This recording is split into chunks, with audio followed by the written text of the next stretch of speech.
அனைவருக்கும் வணக்கம். தெய்வீக பலன்கள் சேனல் சார்பாக தங்களை அன்புடன் வரவேற்கிறோம். இன்று நம் காணொளியில் காண விரும்புவது 7.5 சனியால் பாதிக்கப்பட்டவர்கள் தப்பிக்க செய்ய வேண்டியவை என்ன என்பதை பற்றி இந்த காணொளியில் பார்க்கலாம். வாருங்கள் காணொளிக்கு செல்லலாம். மறக்காமல் ஒரு சப்ஸ்கிரைப் செய்யவும். 7.5 சனியால் ஏற்படும் இன்னல்களில் இருந்து விடுபட பிறருக்கு உதவுதல், நல்லொழுக்கத்தை கடைபிடிக்க வேண்டும் மற்றும் எளிய ஆன்மீக வழிபாடுகளை மேற்கொள்ள சிறந்த பலனை உங்களுக்கு சனி பகவான் அருளுவார். சனியின் குருவாக சிவபெருமான் இருக்கிறார். எனவே தினமும் அல்லது சனிக்கிழமைகளில் சிவபெருமானுடைய ஆலயத்திற்கு சென்று வணங்குவது சிறந்த பரிகாரமாகும். சனிக்கிழமைகளில் சனி பகவானுக்கு நல்லெண்ணெய் தீபமேற்றி அவரை நேராக பார்க்காமல் பக்கவாட்டில் நின்று வழிபட வேண்டும். ஏழைகளுக்கு கருப்பு நிற ஆடை, எள், இரும்பு பொருட்கள் என எள் கலந்த சாதத்தை தானமாக வழங்கலாம். மாற்றுத்திறனாளிகள் மற்றும் முதியவர்களுக்கு உங்களால் முடிந்த உதவிகளை செய்ய வேண்டும். சனி பகவானின் அருளை பெற்று தரும். சனியின் பிடியிலிருந்து தப்பிக்க தினமும் அல்லது சனிக்கிழமைகளில் அனுமன் சாலிசா, சுந்தரகாண்டத்தை படிக்க வேண்டும். முக்கியமாக நாம் செய்யும் கர்மங்களுக்கேற்ப நல்ல பலன்களையும் கெடுபலன்களையும் தரக்கூடிய நீதிமானாக விளங்கக்கூடியவர்தான் சனி பகவான். கிரகங்களின் வலிமை பெற்றவராகவும் நீதியின் கடவுளாகவும் கருதப்படுகிறார். பாவ கிரகமான சனி பகவானை ஆயுள்காரகன், மந்தன், மகேசன் என்ற பெயரில் அழைக்கப்படுகிறார்கள். சூரியனின் மகனாக இருந்தாலும் சனி பகவானும் சூரிய பகவானும் ஜென்ம பகைவர்களாவர்.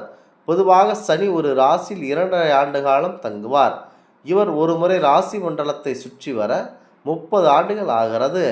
அர்த்தநாரீஸ்வரராக திகழும் சனி பகவானின் வாகனம் காக்கை, எருமை.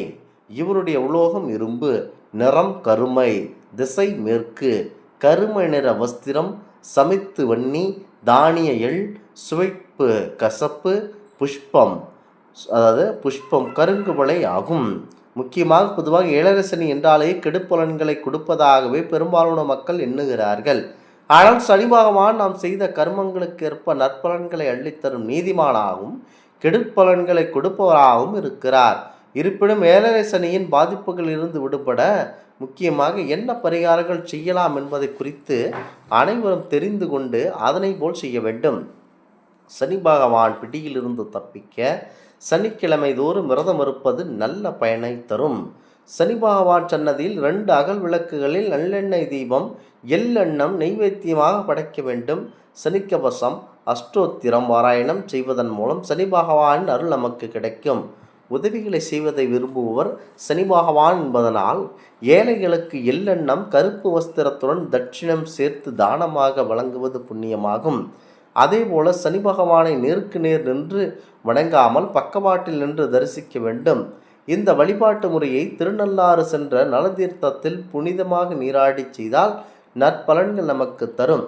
தினந்தோறும் காக்கைக்கு அன்னம் இடுவது, உளுந்து தானம் செய்வது, நவகிரகங்களை 9 முறை வலம் வந்து மனதார வழிபடுவது, நீங்கள் மோதிரம் அணிவது, சனிக்கிழமை அதிகாலை வேளைகளில் சுந்தரகாண்டத்தை பாராயணம் செய்வது தோஷத்தை குறிக்கும்.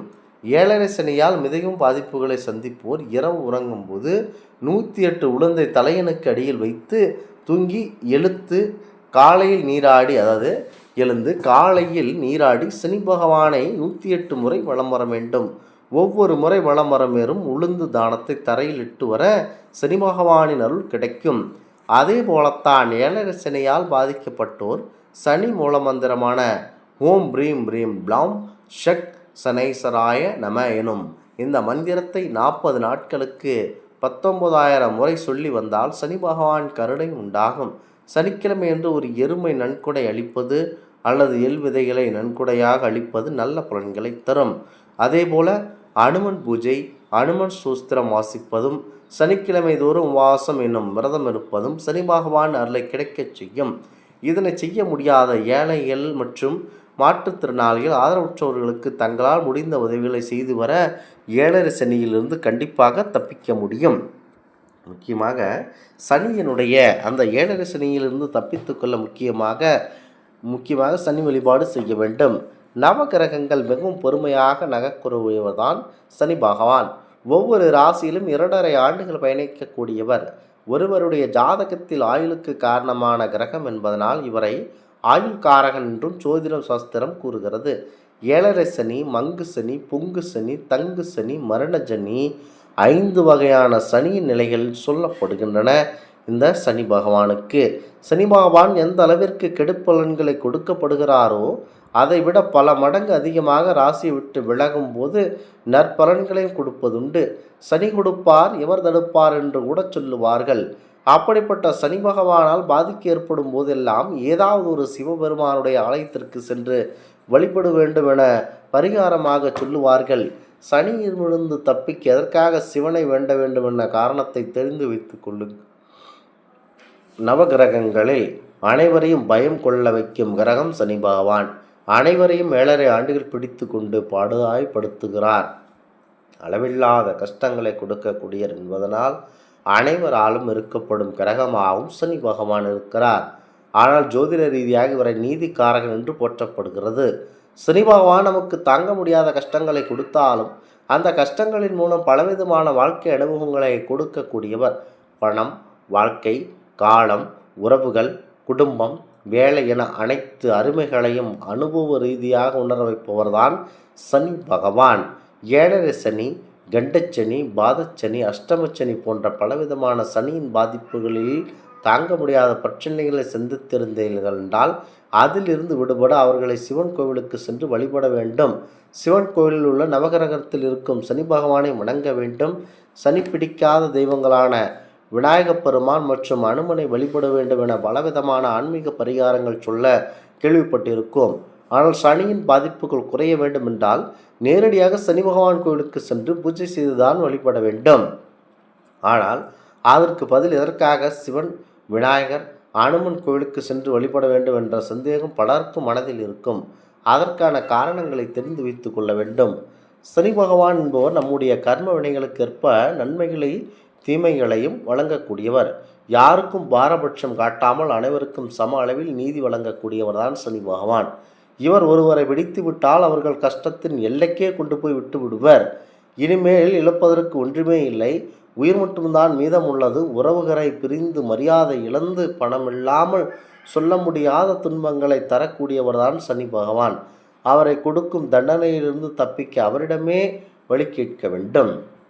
அதே நேரத்தில் அவரை விட மாபெரும் சக்தியாக, பிரபஞ்ச சக்தியாக திகழும் அதிக பலமுடைய ஒரு தெய்வத்திடம் முறையிட்டு அவரின் அருளை பெற்றால்தானே சனி நமக்கு தரும் துன்பங்களை குறைத்து பாதிப்புகளை குறைய வைக்க முடியும். நவகிரகங்கள் அனைத்தும் சிவனுக்கு கட்டுப்பட்டவை. அதிலும் சிவபெருமான் சனி பகவானுக்கு குருவாக விளங்கக்கூடியவர். சிவன் கோயிலுக்கு சென்றதும் முதலில் வாசல் இருக்கும் விநாயகரை வணங்கி நம்முடைய கஷ்டங்கள் அனைத்தும் நீங்க வேண்டுமென வேண்டிக் கொண்டு பிறகு நந்தியிடம் சென்று முறையிடுவோம். அதனைத் தொடர்ந்து சிவன் சன்னதிக்கு சென்று நம்முடைய கஷ்டங்கள் அனைத்தையும் சொல்லி முறையிட வேண்டும். மனம் உரையே ஆத்மார்த்தமான பக்தியுடன் நம்மை வேண்டி முறையிட்டால் உடனடியாக அருள் செய்யக்கூடியவர்தான் சிவபெருமான். தன்னை சரணடைந்த பக்தன் மார்க்கண்டேயனை காப்பதற்காக காலனையே சம்ஹாரம் செய்த சம்ஹாரமூர்த்தி சிவன். அதனால் அவரை வேண்டினால் எந்த துன்பமும் நம்மை நெருங்காது. சிவன் கோவில் அடுத்ததாக அம்பிகையிடம் சென்று மனவேதனைகளை சொல்லி வழிபடுவோம். அவள் உலகிற்கு அன்னையாக விளங்கக்கூடியவள். சிவன் கோவிலுக்கு சென்று வழிபட்டால் விநாயகர், நந்தி, சிவன், பார்வதி ஆகிய தெய்வங்களில் அருள் நமக்கு கிடைத்துவிடும். அதற்கு பிறகு சனி பகவானும் அந்த தெய்வங்களுக்கு கட்டுப்படு நமக்கு ஏற்படும் பாதிப்புகளை குறைத்து நமக்கு பிரச்சனைகளை குறைய வைப்பார். அதனால்தான் சனியின் பாதிப்பு குறைய சிவபெருமானுடைய ஆலயத்திற்கு செல்ல வேண்டுமென கூறப்படுகிறது. இந்த ஆன்மீக தகவல் உங்களுக்கு பிடித்து இருந்தால் தெய்வீக பலன்கள் சேனலை கண்டிப்பாக சப்ஸ்கிரைப் செய்து கொள்ளவும்.